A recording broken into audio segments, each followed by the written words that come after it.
I always want my colleagues to be at the forefront of medicine and technology. AI is largely becoming something that probably you should become exposed to.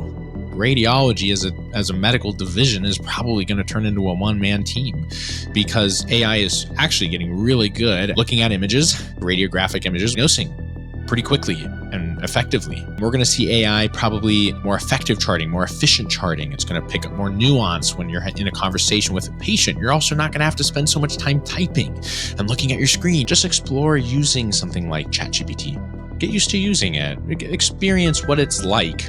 Hey guys, welcome back to the Nico Misleh Podcast. It's me, Nico. I do have my blood orange San Pellegrino here with me today. It's the Chow stuff that they make. It's incredible. Again, not a sponsor. I just love it. And I want you guys to love it because it's really delicious. And I want more of my friends to start drinking this stuff so I don't feel like I'm alone. Anyways, let's get into it. Today, I wanted to talk a little bit about AI as it applies to medicine and hormone replacement therapy and just in general, like where do I see AI going? Where do I see it impacting us positively or negatively? I'm not going to lie, I feel the tension and anxieties when it's around, emerging technologies, so to speak, or technologies that have just been vastly and maybe underwhelmingly portrayed in the media up until recently. So just for those of you who have no idea, like AI has been around like way longer than you think. I think it was Google, back in 2018 was when it really kind of kicked off. So, if you've used any of the Meta products, Instagram, Facebook, stuff like that, they've been using AI for a super long time. Same with Google. It's just more recently been talked about and applied more broadly. And so I'm a glass half full kind of guy and pretty optimistic in general. So I want you to know that. And I want you to understand I'm not an AI expert and this is just my opinion, but I had a really great meeting of the minds, if you will, just a couple weeks ago. It was with a friend of mine. It was him and his son, both a couple of the most brilliant people around. His son is 18, literally probably going to work for SpaceX or NASA at some point. Like he's an aerospace engineer wizard. I mean, he finished his first year of college already when he was in high school kind of thing. The kid's a champ. His dad, my friend, his name's Rich, incredible guy, very much an engineer at heart. But this ability to communicate with people in a non-engineering way is really remarkable. And both of those guys really have a good mind around tech. And then we also invited some other people, a guy who owns, more or less like a software firm here locally in Cincinnati, and again, a few others. So, it was interesting. I probably had the least amount of authority, so to speak, when it came to discussing AI, or at least so I thought. But what I recognized was that I actually felt like I knew a lot more about AI than some of these guys did. And a lot of my friends who are in tech, they share a similar sentiment, which is I think there's this idea that that if they ignore the AI emerging technology, so to speak, that they won't lose their jobs or whatever. There's this idea that it's not really all that helpful at the end of the day. And most companies are saying, they're telling their employees, hey, use AI, but like, if you do use it, make sure you're, annotating it and correcting it. And remember, if you screw up and you use AI and you do the screw up via AI, it's still on you. So again, from even like a legal and compliance parameter standpoint, I can tell why a lot of these guys don't love using it. Right.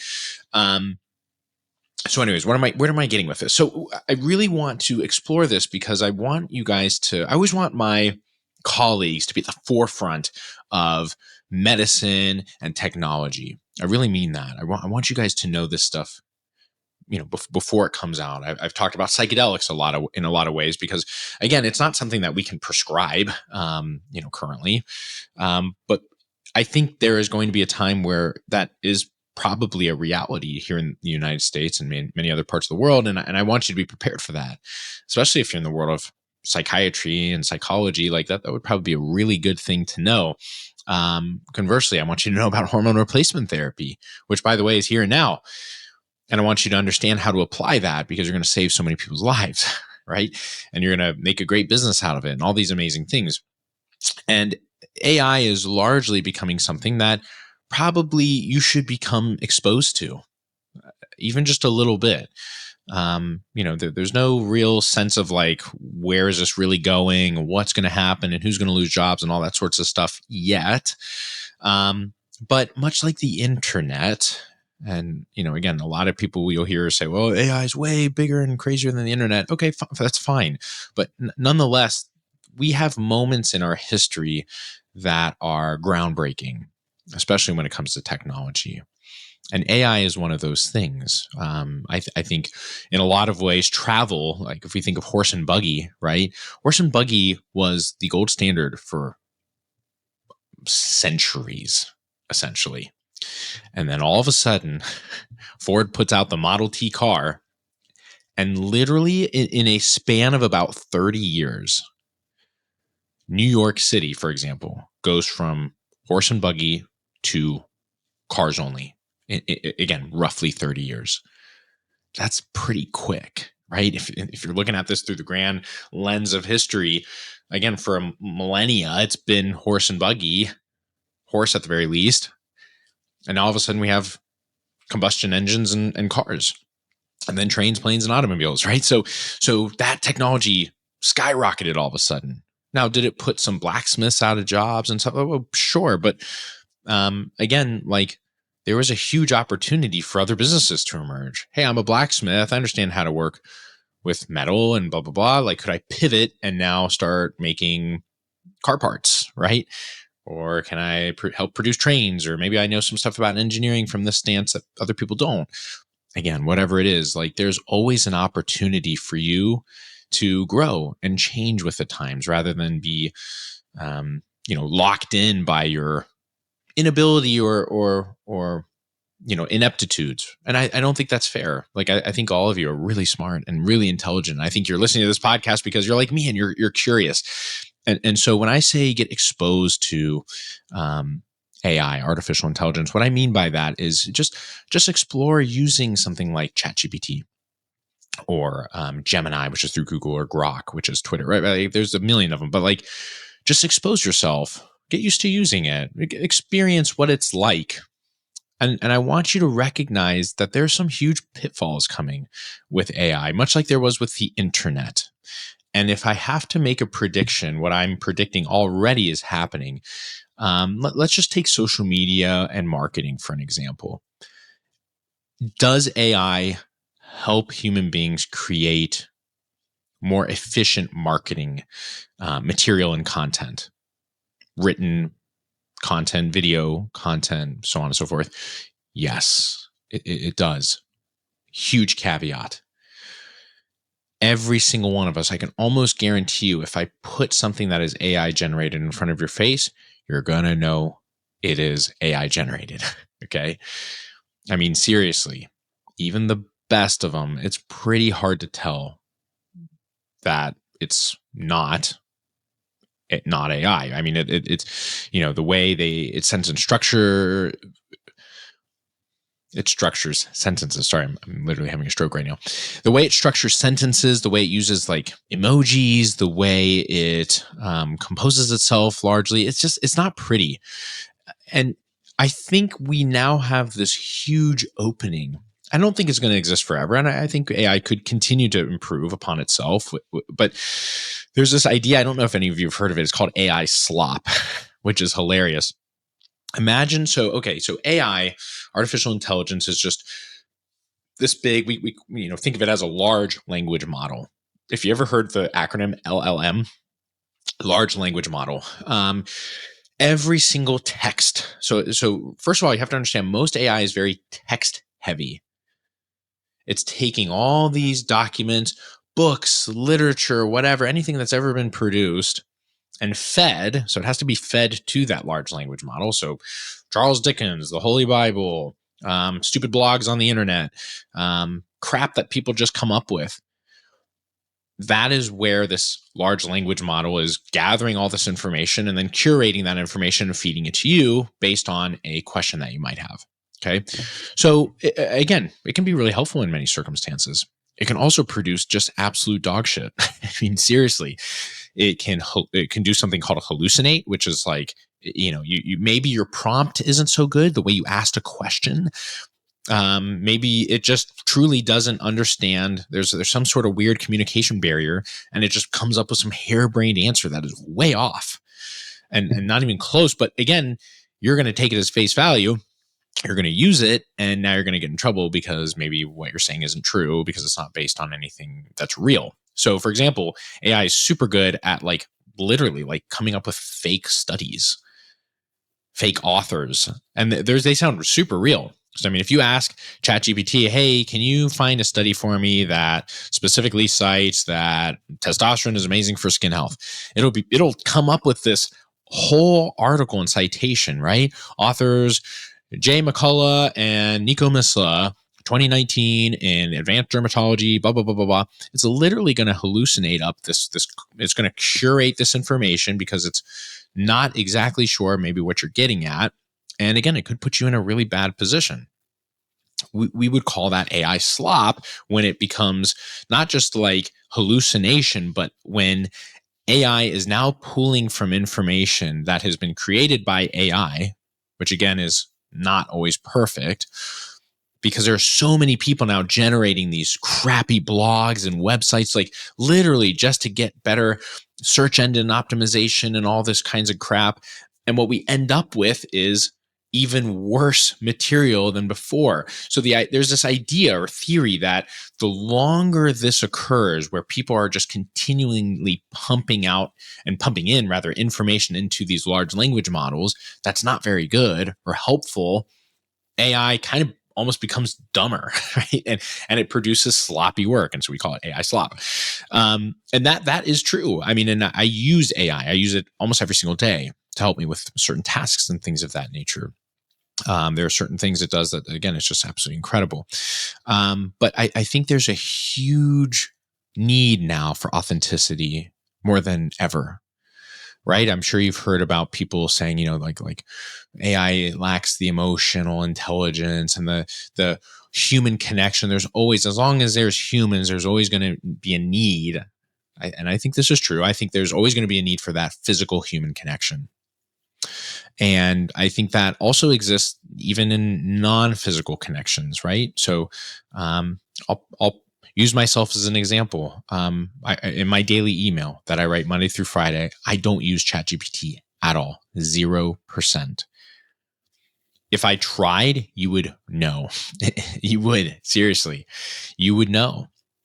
I have spelling errors and grammatical mistakes more than I'd like to admit. I'm sure you guys have seen them if you're a part of my daily email.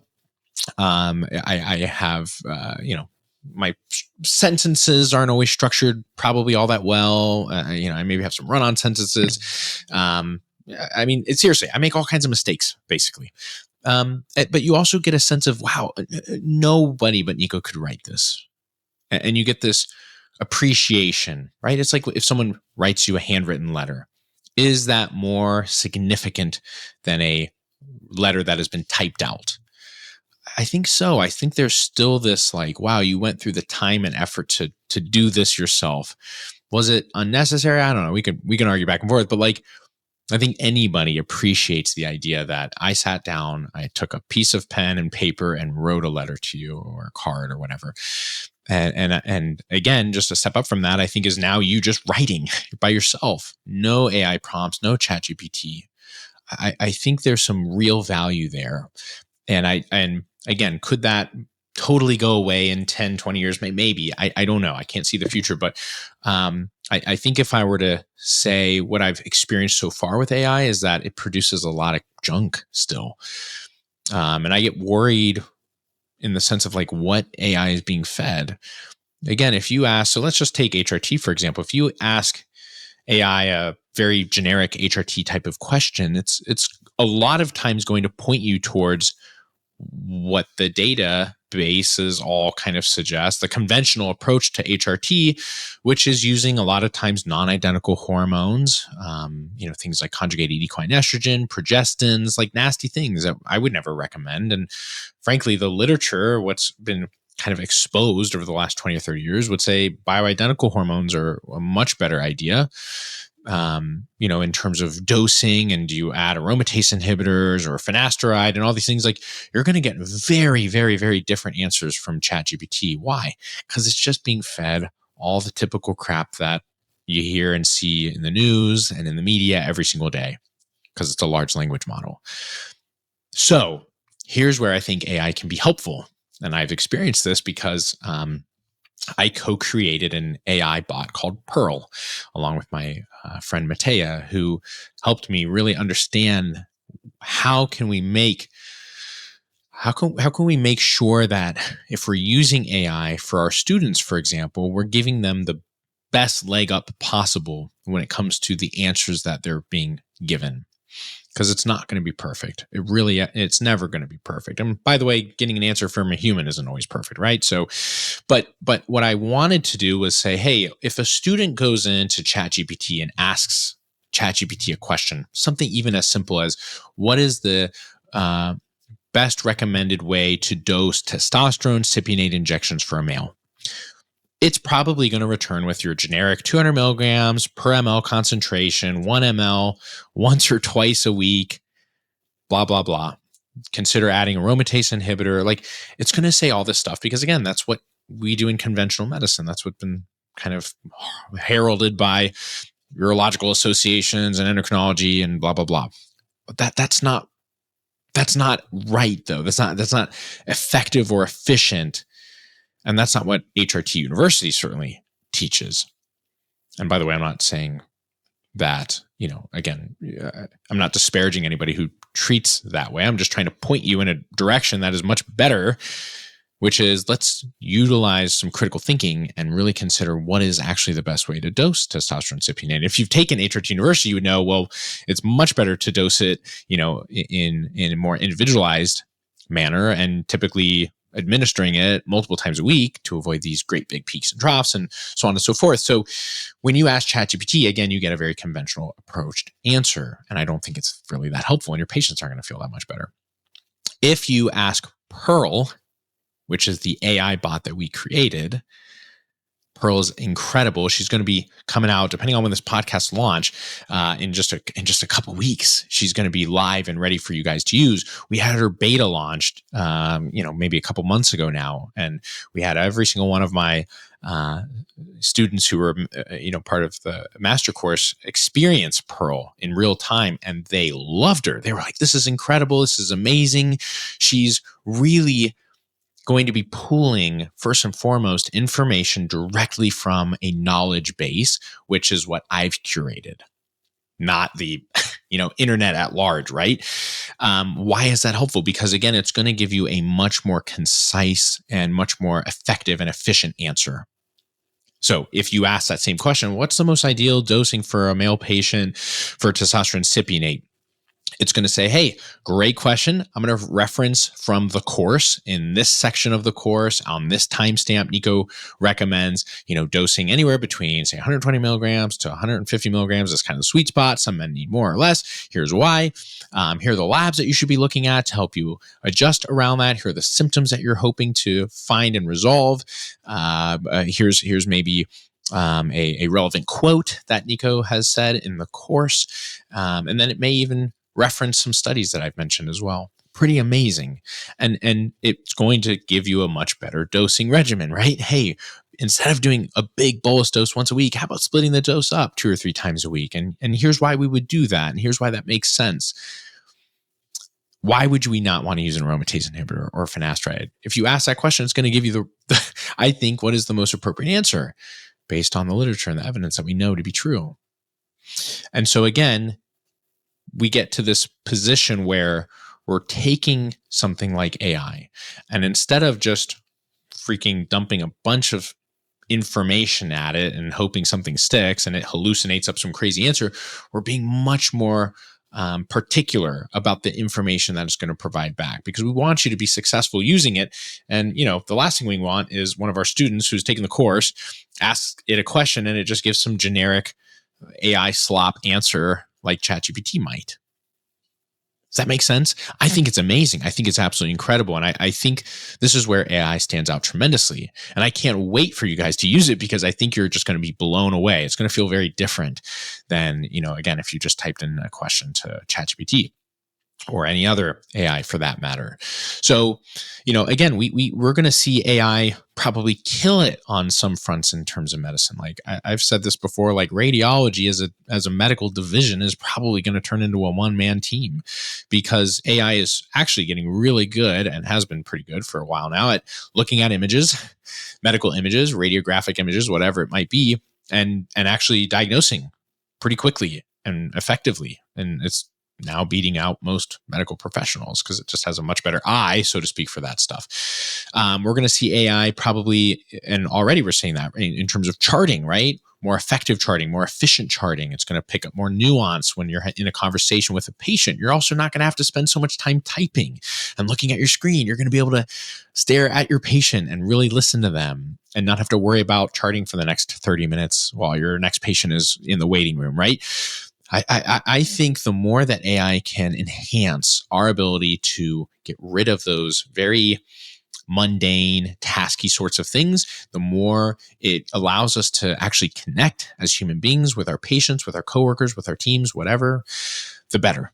I really do. I mean that. And again, that's a very glass half full look, but I think that's what we're looking at. Much like the internet, we can blame it for creating this whole social media thing in some ways. That kind of technology is, for better, for worse, it's here to stay. But at the same time, there are lots of things I love about some of the social media. Staying connected with people, having private groups where we can, connect with each other. But again, you don't need to spend every single ounce of your time on social media. It's actually really bad for your mental health.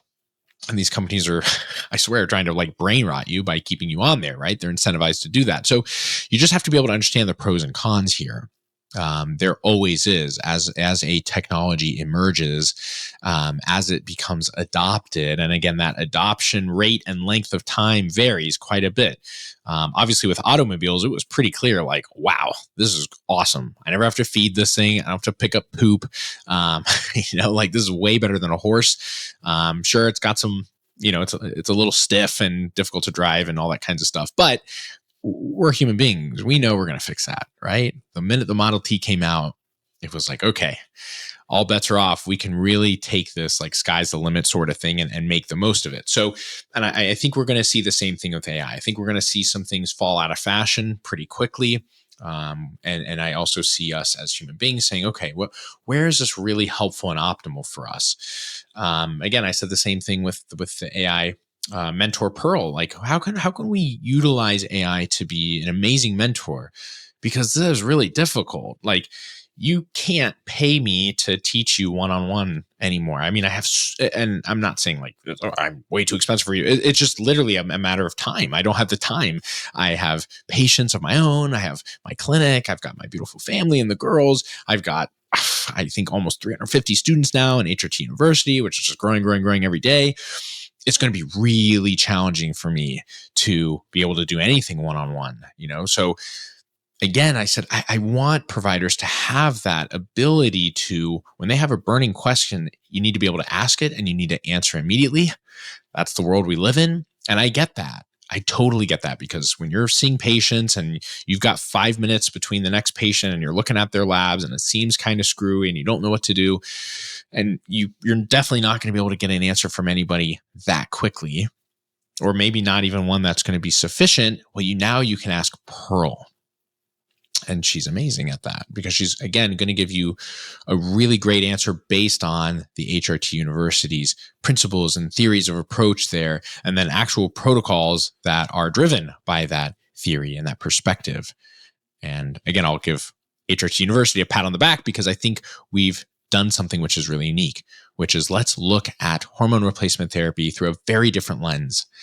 And when we utilize hormone replacement therapy, I want you to have that deeper understanding of why. I want you to be the expert. Always you are the expert. Pearl is a helpful guide, a helpful mentor.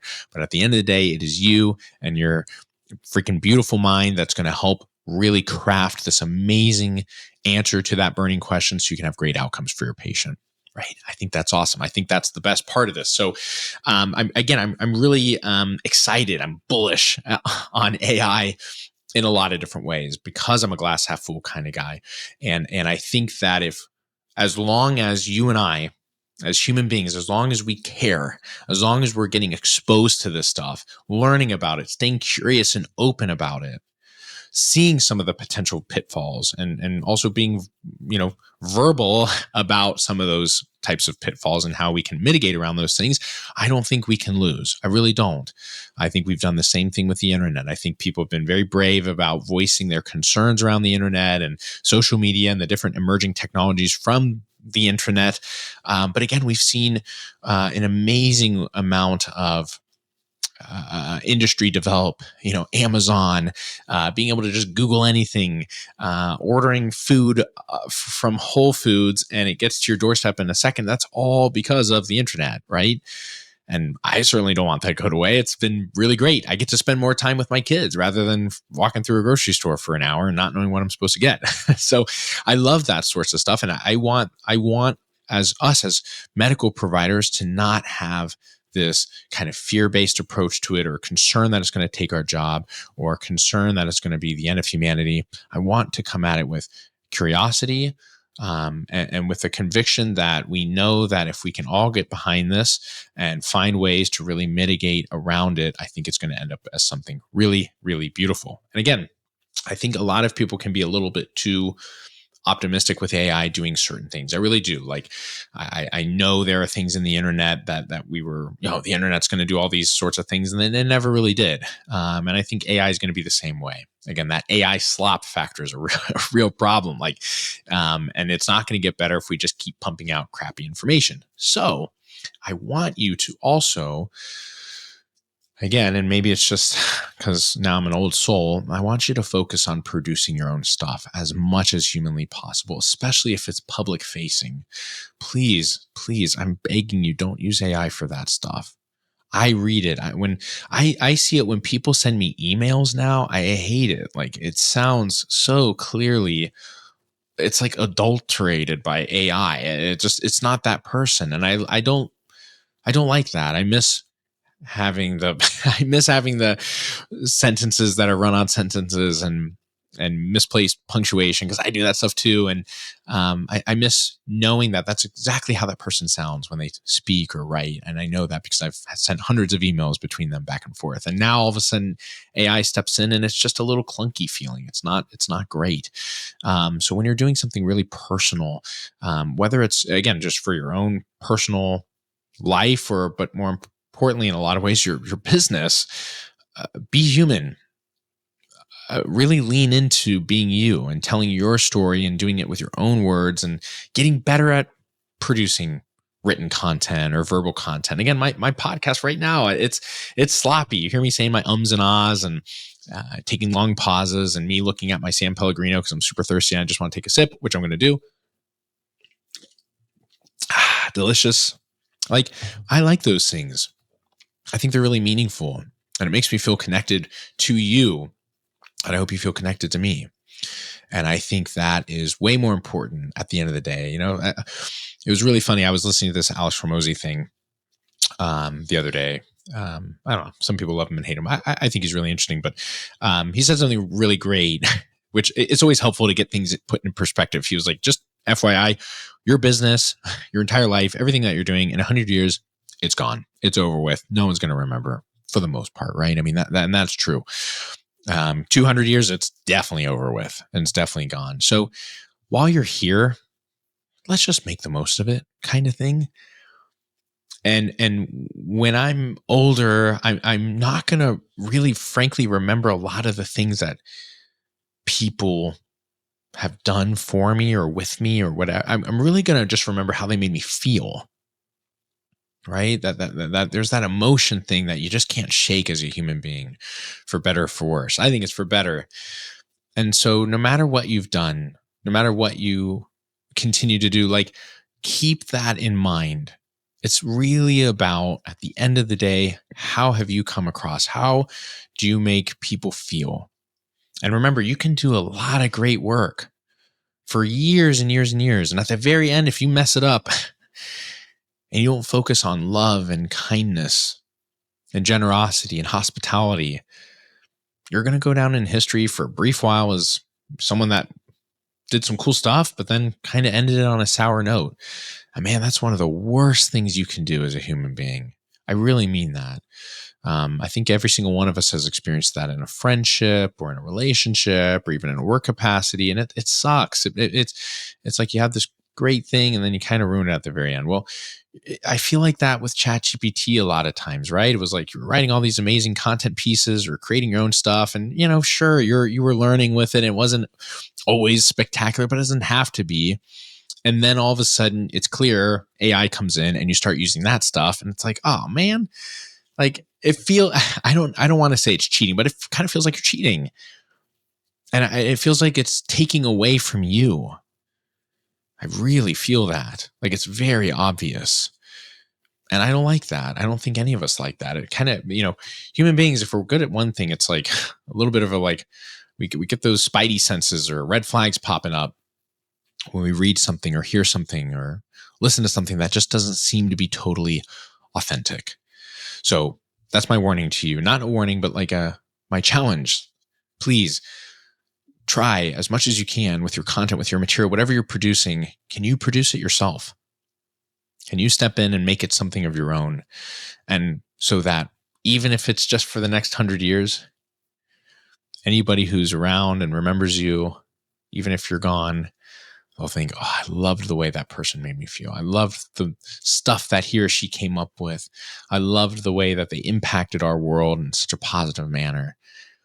Ah, man, I think that's the winning ticket. So I'm going to end on that very positive note here, guys. I hope that this discussion has been helpful. I hope it's maybe relieved some anxiety around AI even, but go play around with it. Go be curious with it and just expose yourself to it a little bit and try to utilize it in different ways. And again, when it's coming to you producing stuff, just lean into you producing it. Get better at that. It means a lot and it'll matter at the end of the day. So if you guys are interested, don't forget, hop on my Nico's Daily email. It's an email I write Monday through Friday. I already talked about it. I don't write. I don't use ChatGPT. I write it myself. Don't forget HRTuniversity.com if you're interested in checking out the HRT University Master Course, which is incredible. It walks you A through Z through all the hormones, ins and outs for men and women. Absolutely incredible. We've got Pearl baked into our membership now. She's going to be, again, if you're listening to this, it might already be available. She's going to launch here with our accredited HRT University course launch. We now are going to have lots and lots of good stuff with that. So hang tight for me there. And again, all of that's available through HRTuniversity.com. I hope this was amazing, and I will see you guys at the next episode.